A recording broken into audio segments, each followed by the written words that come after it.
Alrighty everyone, welcome back. It is now November 24th of 2023, and given that The Marvels has been one of the absolute worst projects by Disney for 2023, given that it was one of the worst box office performances for the Marvel Cinematic Universe, including the worst opening in MCU history, we also know that Nia DaCosta, the director of the film, was stirring up a lot of drama, both behind the scenes and directly to the fan base, based on everything that she actually called the fans.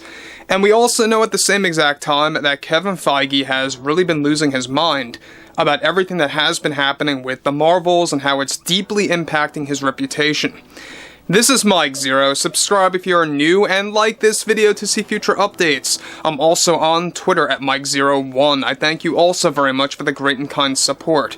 Now, there's a lot of tension between both Bob Iger, the board, and specifically Kevin Feige over at Marvel Studios, and we're going to be going over exactly why and what actually transpired behind the scenes. Now, we know that Kevin Feige is right up there with Kathleen Kennedy as far as how universally rejected a producer really is at this point in time in Hollywood. We saw what Kathleen Kennedy did with multiple Star Wars projects, and we are now seeing what Kevin Feige is doing currently with the Marvel Cinematic Universe.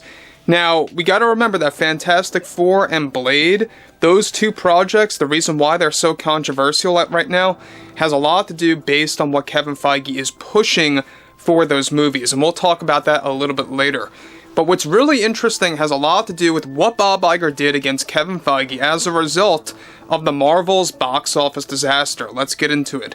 Now, we all know Nia DaCosta. She is the one that really created endless problems for this movie and for the marketing. And on top of that, we also know that Nia DaCosta really was supposed to have a brighter future in the Marvel Universe until she failed with this film. Now, with Disney currently dealing with multiple failures across the board, one major development has to do with their latest failure, The Marvels, aside the movie Wish, by Marvel Studios and director Nia DaCosta.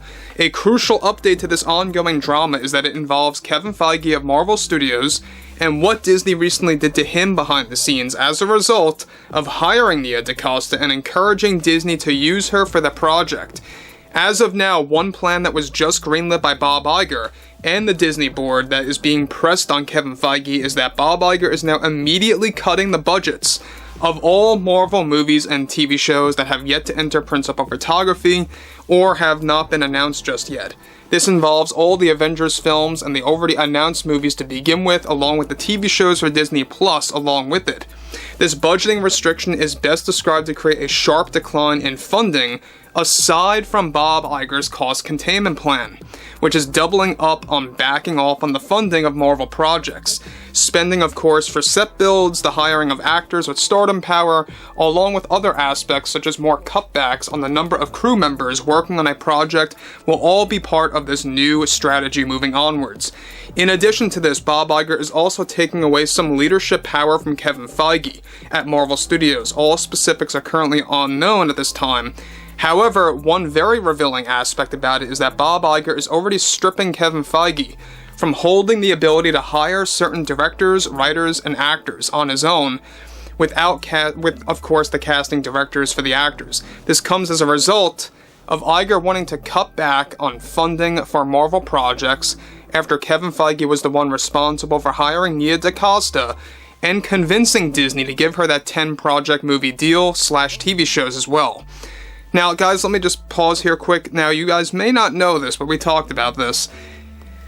Nia DaCosta, as it turns out, was not a direct hire from Disney at first. It was really a direct hire from Kevin Feige that was then brought up to Disney, and he only encouraged Disney. Alright, so he was basically kind of opening a can of worms there, showcasing who he wanted to direct and create the Marvels, and Disney immediately hopped on board and said that's a perfect idea, let's move forward with it, let's see what she can do. They were impressed with what she was doing behind the scenes before this movie even released, and what do you know, they gave her that 10-project deal.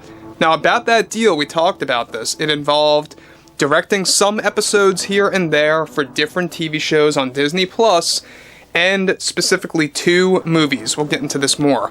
Now, what's interesting about Bob Iger here is that you can see that this is pure damage control.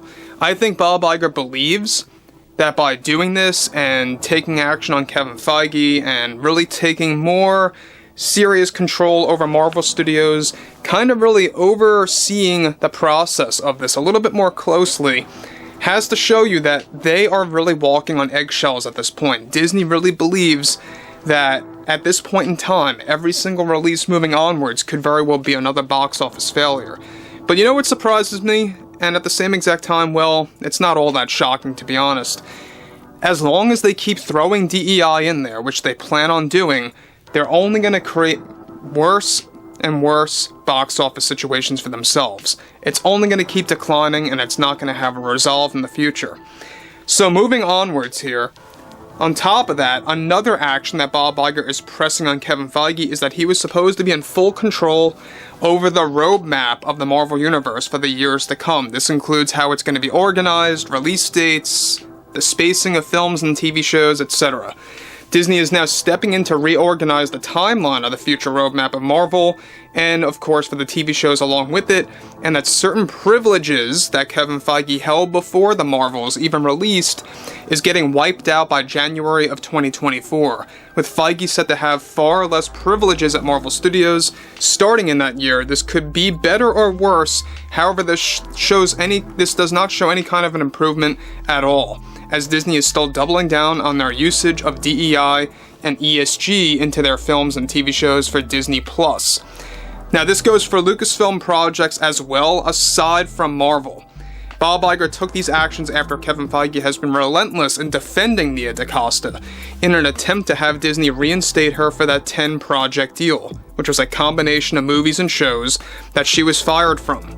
This ranged from Nia to direct a couple of episodes for multiple shows, like I mentioned before, and 2 major movies to direct for Phase 6 and onwards that was in the cards that got shelved. Now, I don't know about you, but who in the world gets a 10-project movie deal, or should I say project deal, that includes movies and directing some episodes of multiple shows right off the bat like that before the Marvels even gets released is beyond me. It's not a shocker. They did this with Rian Johnson with The Last Jedi, where he got his own trilogy before the movie even dropped. You guys may remember that back in November of 2017, my correction there, back in November of 17, during one of the earnings calls, he actually announced that Rian was getting a new trilogy before The Last Jedi, and that's really kind of what made a lot of Star Wars fans overconfident, that that movie must be that good, to the point where Rian was able to get 3 movie deals, or a 3-movie deal, a trilogy, so to speak. They did the same exact thing here, basically, with Nia DaCosta. And it just goes to show you how mindless Disney really is, how out of touch with reality they really are, and they don't learn. They keep making the same mistake over and over again.